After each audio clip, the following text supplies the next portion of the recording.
Guys, my friends from NordVPN are back, and they are better than ever. Now, I got to let you know about NordVPN's Threat Protection Pro. This offers advanced protections from malware, phishing scams, and other online threats. Let's say you're downloading a file. Threat Protection Pro protects it from malware. Clicking a link, Threat Protection Pro will block websites that are fake. It's the best. NordVPN is truly the best. Threat Protection Pro even stops web trackers to beef up your privacy. And it doesn't even need an active VPN connection for it to work.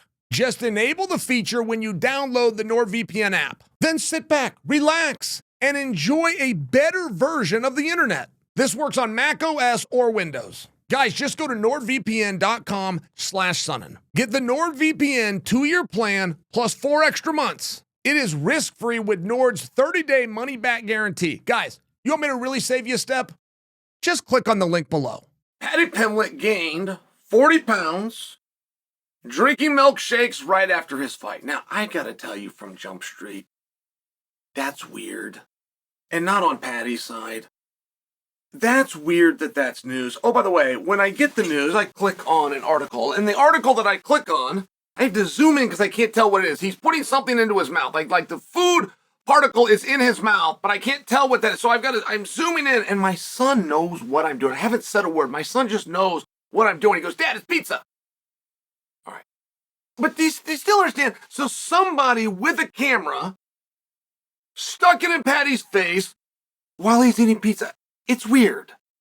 I mean, I would just tell you, it's weird. If you ever go on a date with a gal, just so you know, she takes a bite, maybe it's a sandwich, she pulls back, but like the tomato stays and it's about to come and swing and hit her in the mouth. Anything along these lines, of ribs and it leaves a mark, it's pizza and it's too hot and the cheese is going to come back. Like, the moment you see that that's happening, look away. And don't look up again until you know that tomato or cheese or barbecue stain has been remedied by her. You don't pull out a picture and make fun of that moment and then expect that you're going to be at the table having another sandwich or pizza or ribs with her in the future. I'm only sharing with you, like, whoever it was that thought they were a cool guy for pulling out a phone and taking a picture of Paddy smashing his face in a meal that he had well deserved is strange.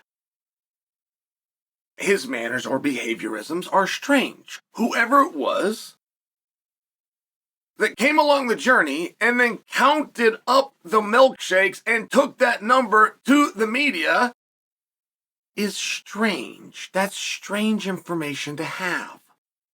But let's take a look at the 40 pounds and how we got there. So, we have Paddy the Baddy. He's going to compete at 155 pounds. Which, per the rules of the state of Florida that was contesting this event, meant that he had to weigh 156 pounds. And yes, I know it doesn't make sense to weigh 156 and compete at 155. It's still the rules. Just accept it so we can move on. Now, there is a huge difference in losing weight versus cutting weight. You likely have never cut weight. You likely never will cut weight. You, no matter how many websites you go to or diet books you read, will not get an insight into what it is to cut weight. To cut weight is specifically to remove water, to become dehydrated. For a human being to ignore its body's call for thirst is weird.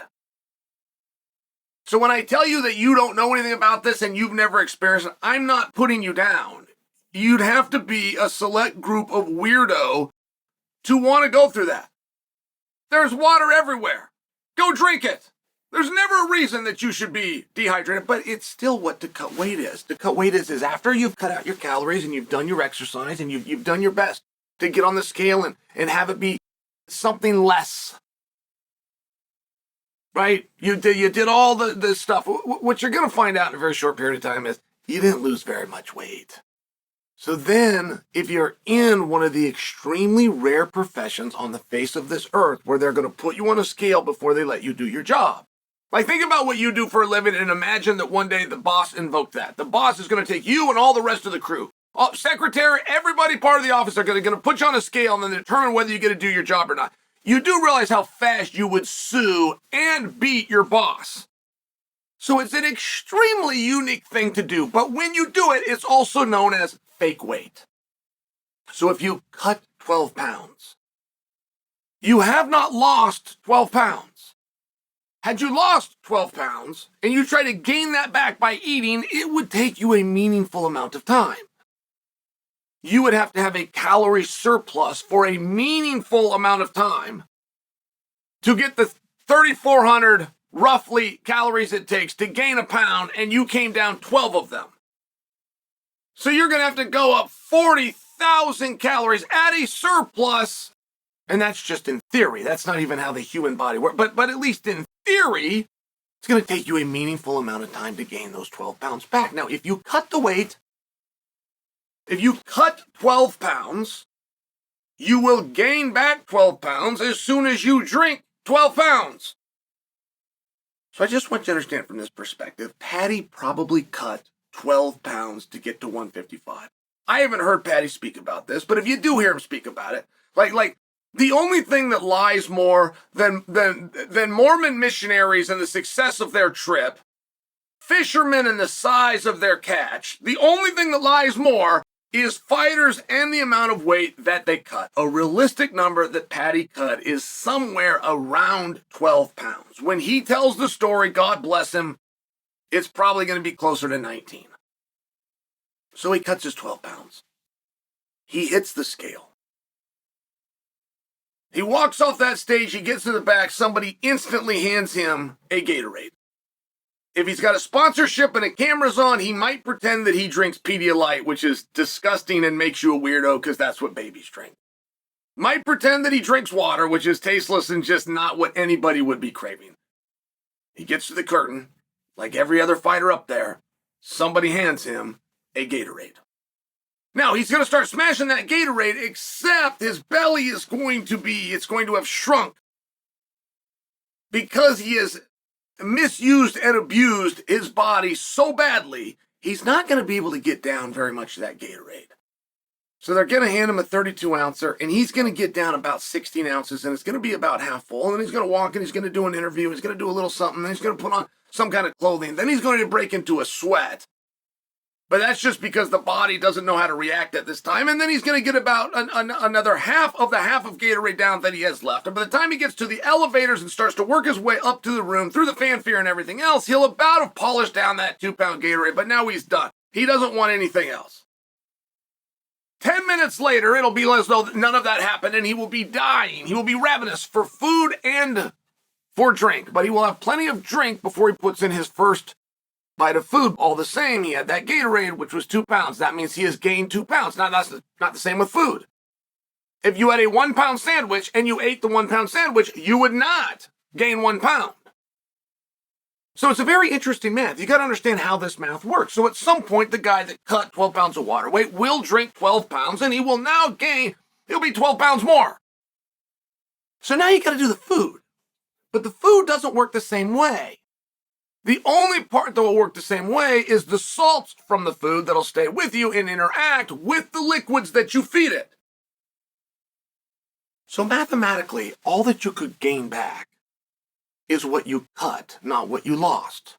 That's a broad stroke, but it's close. If you cut 12 pounds, you're going to gain back the 12 pounds. If you lost 15 pounds prior to cutting the 12 pounds, you're still only going to gain back the 12 pounds, and you might make a little bit of dent into the 15. And when I say a little bit of a dent, I'm talking about 1.5 to maybe 2 pounds if you're really an overeating pig. But that isn't the claim here. The claim here is 40 pounds. And I just found 15 of them for you. I just found them. But in today's rule set where IVs are not allowed, it is not mathematically possible to gain 40 pounds, but it is a fun story to tell.